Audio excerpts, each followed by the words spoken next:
Here's a brief overview of Learning IDE from a teacher's perspective. For more details, check out the Learning IDE Teacher Manual at www.learningide.com. We'd appreciate your thoughts on how to make Learning IDE better, and there's no charge to you or your students for using it. Please email Clint Staley at softwareinventions.com if you have any questions. Learning IDE is a web app, so there's nothing to install. Just go to the App Start page, which we see here, and then follow the Register Login link to register for a standard account, and then log in. You'll get student access to Learning IDE until your account is promoted to teacher status, but the basics are the same in either mode. To add the teacher's features of setting up assignments and of playing back student work, just use the link provided on the App Start page to email a teacher status request. We'll respond immediately and promote your account. I'll log in here using an already registered teacher account.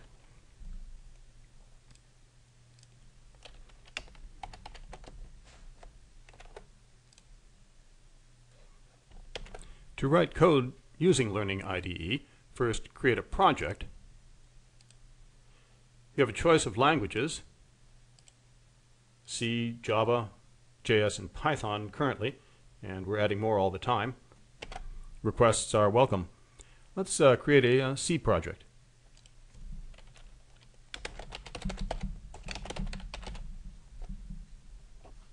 We'll ignore the bottom two fields for now. Those are used by students to start projects based on an instructor's assignment, something we'll get into in a bit. Now, the new project comes with a representative source file. You can add more files as needed. The new project also has standard compile and run configurations. Learning IDE, by the way, compiles even interpreted languages like Python by doing a source level check on the program before execution. I'll modify this starting file here to prompt for an input number and to print hello world. Well, almost, since I'm missing a closing quote there, but to print hello world that many times. Then I'll use the compile button here to compile the app. And as you can see, I get a expandable list of compile errors. I'll express my frustration now by clicking the red button a few times with the cartoon swearing on it, and then we'll make a comment too here.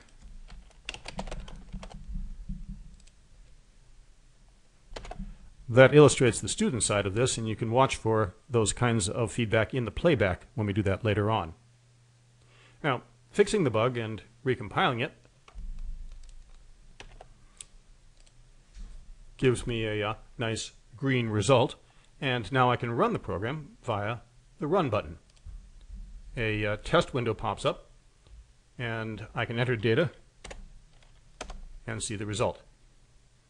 That's better. And to express my happiness now, I'll press woot. Now I can make an automated test from the most recent run by first duplicating the run configuration. Close that to get it out of the way. And then editing the duplicate. As the edit dialog here shows, you can set runtime limits, both CPU and wall clock time. You can set command line arguments, and then you can also make the run automatic by unchecking run by hand. The input and output from the most recent run are always retained here and here. So the now automatic run will repeat the input and expect the same output. Let's rename it here too.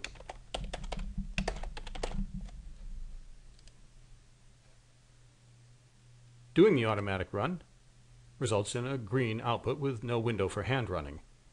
To get it to fail, let's modify the count minus minus to minus minus count, also illustrating why using auto decrements as sub-expressions is dangerous in C.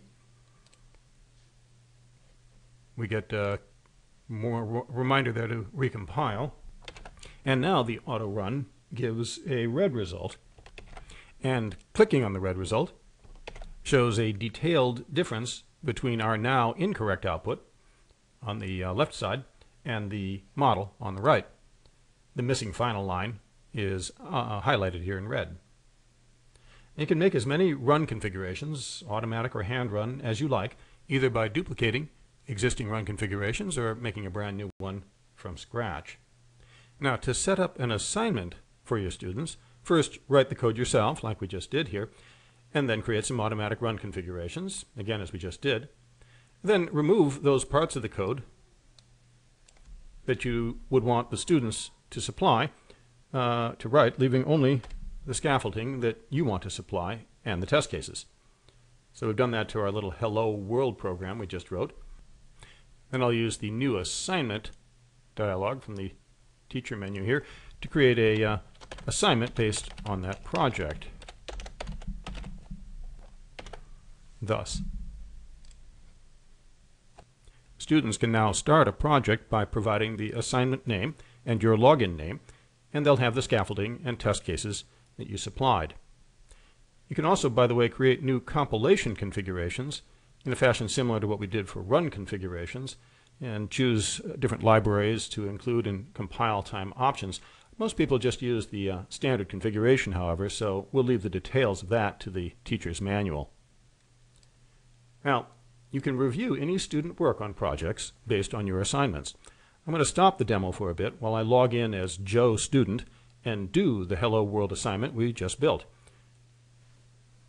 That'll take a little bit of time, but let me show you at least how it looks when Joe starts out. I'm logged in now as Joe Student, and I'll enter the instructor email that I used to create this thing, and the name, Hello World, we gave to the assignment. And as you can see, Joe winds up with the scaffolding that we supplied, including the automatic run. So I'll pause the demo now for a while and work as Joe so we have a bit of a history to play back, and then return. Okay, so during that brief pause there, I went over and logged in as Joe and did the project and worked on it for a number of minutes so that we'd have something to look at. And I'm now logged back in as the teacher. And to bring up Joe's report, then we use instructor the playback page option right here, playback project. And we can see that we get a selection of different projects that we may have set up or assignments, and there's Hello World. And then the student Joe, and I used my login actually to create that student, so you get the last name, first name, and email.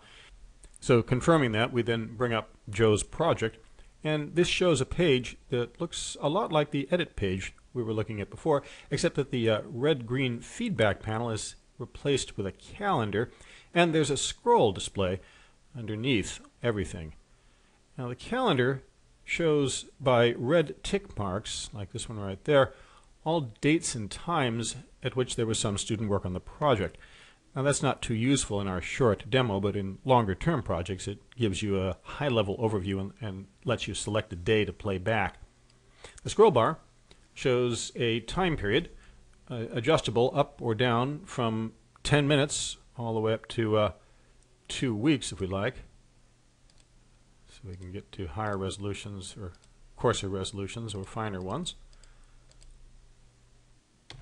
And there are red bands showing active times when the student was working on the project. And clicking at any point in the scroll bar shows the state of the project at that time. So here, for instance, is earlier on in the project when the student just started working on it. In fact, let's go all the way back to the beginning of the whole project, right there. And Joe did 3 short stints on the project, which we just kind of scrolled back through.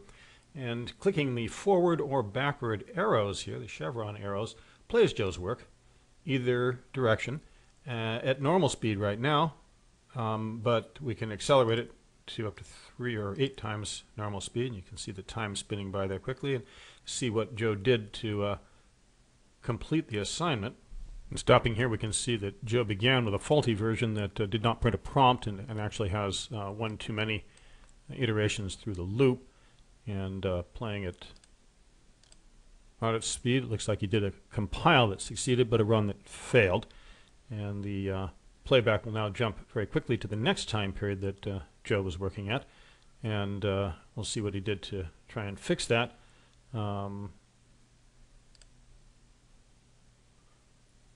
There's some red marks down here. Those are where Joe clicked a damn it mark to say that he was unhappy with what went on.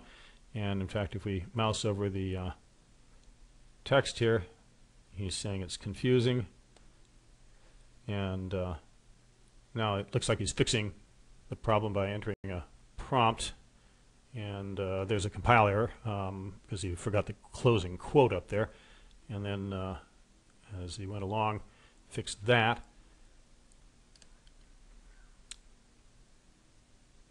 And got a clean compile, but still a bad run. So he's going to think a little more about that. And then jumping forward to the next one, now he's got a good run. And there's a green bar here showing that he's happy about that. And at this point, he's touching up by changing a variable name to perhaps make it a little more readable, adding some comments, and finally is done with the assignment after the end of that third stint. And then zooming out here for a larger picture, we can see the 3 stints at which he worked and the various points where he expressed frustration or happiness and made comments on the project. So, with this demonstration, you've seen most of the Learning IDE functions in these past few minutes. And for details on the dialogues and account management, source editing settings, and so forth, please see the student manual or the teacher manual.